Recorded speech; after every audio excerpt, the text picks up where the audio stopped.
But this was our problem.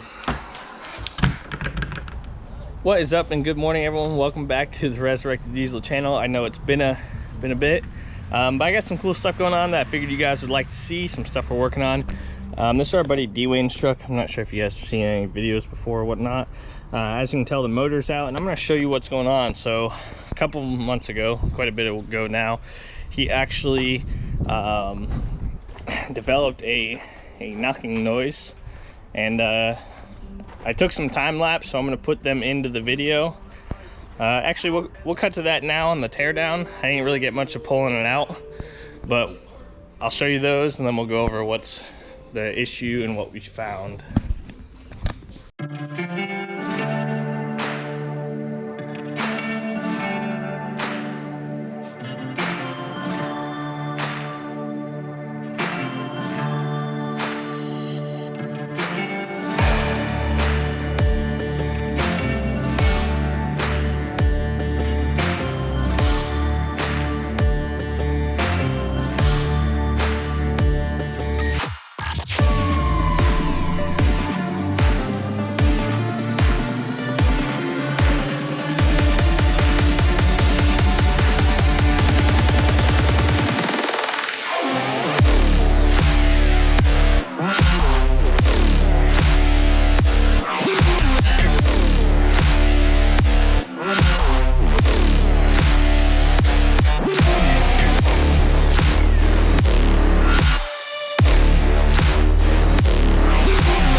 So here is his motor out of the truck. The first thing we noticed, which we knew because we drained the oil and there's a bunch of material, but you can see there is quite a bit of gunk in there. In the bottom of the pan, there's a big piece here, which this is actually a piston, and we'll show you what we have found.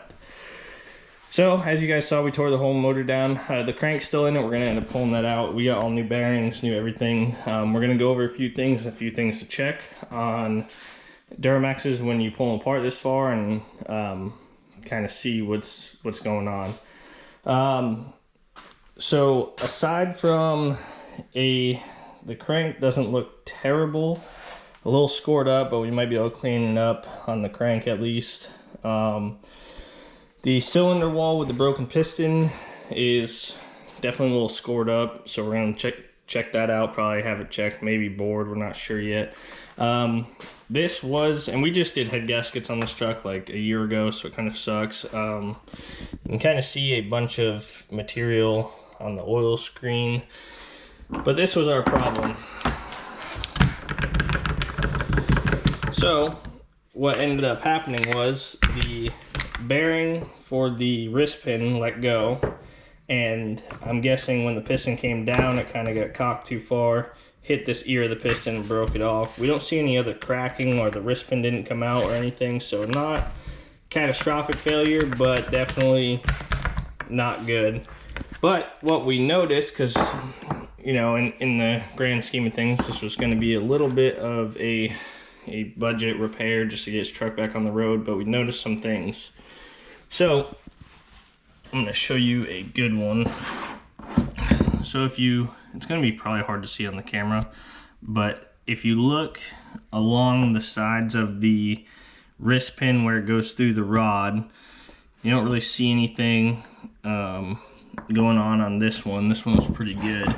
But if we go to this guy right here, you can actually see, try to get it to focus, you can actually see part of the wrist pin bearing, which I might pull these out just to show you guys a little bit better in the next video, but you can see the edge of the bearing there, nothing on this side. So I'm guessing this one probably wasn't too far behind. This one also not as bad. This one was a good one. This one was okay. This one was okay, and then believe this one's starting to push out, and you can actually see, like I said, I'll pull one of these out and you actually see it wearing a little bit. But that tells me that if we just replace that one rod and piston, these would probably all do the same thing very soon. I don't know how soon, but probably not too far behind. I don't know if it's caused because he drove it back once it started tapping. He was pretty far away. It wasn't like knocking super bad, but we did see contact with the head on the valves. You can see it right there. So definitely saw a bit of damage there. So we have to talk to him to see what the next course of action is. But like I said, we just did heads and everything on it. So we have studs. We got main studs and everything else for this to put back together. But like I said, we got to figure out the game plan. I pulled down an LB7 crank just to see, just take a look to compare some things. Again, these weren't too terrible, but they're not great. You can see a little bit of color change in them and some scoring. Not super worried about the color, but basically there's some pretty deep scoring on these ones and some on the piston walls. So something to check if you are pulling apart your motor and using your rods again. Obviously you should check everything, but usually those are kind of unserviceable unless you bring it to a machine shop to change those bearings, which I guess we could do potentially, but we're going to talk to him and see what the plan is. I don't know what a machine shop would cost to press in new bearings on those, if they even want to or whatever, because then we got to get wrist pins and all that other stuff anyways. But we figured we'd show you what was going on with this one, and we have a lot of other stuff going on too. Got this trans out on this. We are getting ready to put this thing on the lift here. We're just moving all around. It's an 80 square body Duramax swap we're doing. It is on an 05 frame, so a little bit easier this way. The guy did the body swap and everything. We're just putting the motor, the trans, getting it all running and all that stuff. But this is a motor that we freshened up not too long ago. I think you guys have probably seen it on the stand. It I think 30 over injectors, S&S pump, Ryan's diesel, 66 mil turbo, PPE manifolds, up pipes, down pipe, all that good stuff. It does have 2015 high country interior. So this truck is going on the lift. Dylan this morning pulled out the trans. We're draining the converter over there. As far as I know, everything was running and driving on this truck. So basically all we need to do is take this trans, put it back together, put it in the truck, get it all set up. Here's the fuel tank for you. It's getting air dog and all that stuff. We got to clean this tank out though. It's looking pretty rough. On the other side of things, we have a plethora of motors back here that are junk. But it's out of my mom's 68 Camaro, which I'm sure you guys might have seen before. We're going to be rebuilding that one soon. These are just blown up LMLs, broken cranks in both. 6-liter LS with a broken rod, and then an LLY with a broken piston. This is a fuel tank out of a 4-wheel drive converted E350 van with a 7.3 in it. Like I said, it's 4-wheel drive converted. We got the converter and the trans lane right here. We actually had a failure where he was driving down the road and accelerated to pass someone, and he sheared the input shaft inside the converter. We don't know if the sprag broke or what happened, but basically the converter's completely junk and the shaft is junk. So we reached out to our guys over at Suncoast. We are getting a billet input shaft. The trans was just rebuilt, or we would have sent it out to get rebuilt, but it was just rebuilt like, I don't know, 5 or 10,000 miles ago. He wants to take the chance on just doing a shaft, change the fluid, new converter and all that stuff. So we're hoping everything inside's good. It feels okay. Like I said, we just had that one failure. Hopefully not too much material. We already changed the fluid and filter right after it happened, just to see. We were just checking everything out on it. So we will have some parts in hopefully this week for that.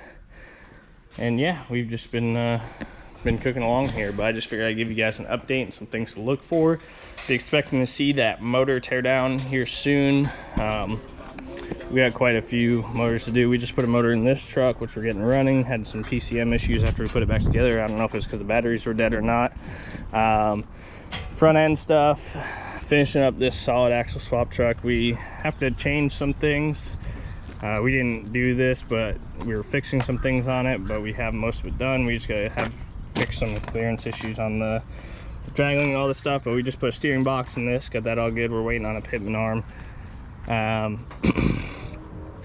But yeah, that 6.0 needs a motor, 6.4 needs a motor. That's the van with the trans. So definitely been super busy around these parts. I don't want to ramble on too much, I gotta get back to work, but I just want to give you guys an update on everything going on. So if you enjoyed the video, drop a thumbs up. New here, hit that subscribe button, and stay tuned for the build on that motor. I'm gonna try to talk them into doing somewhat of a budget build. Again, we don't really know yet, so we got to get this thing underway. It's been sitting here for quite some time. So that's gonna do it, guys. Hope you enjoyed the video. If not, we'll see you later, and I'm out.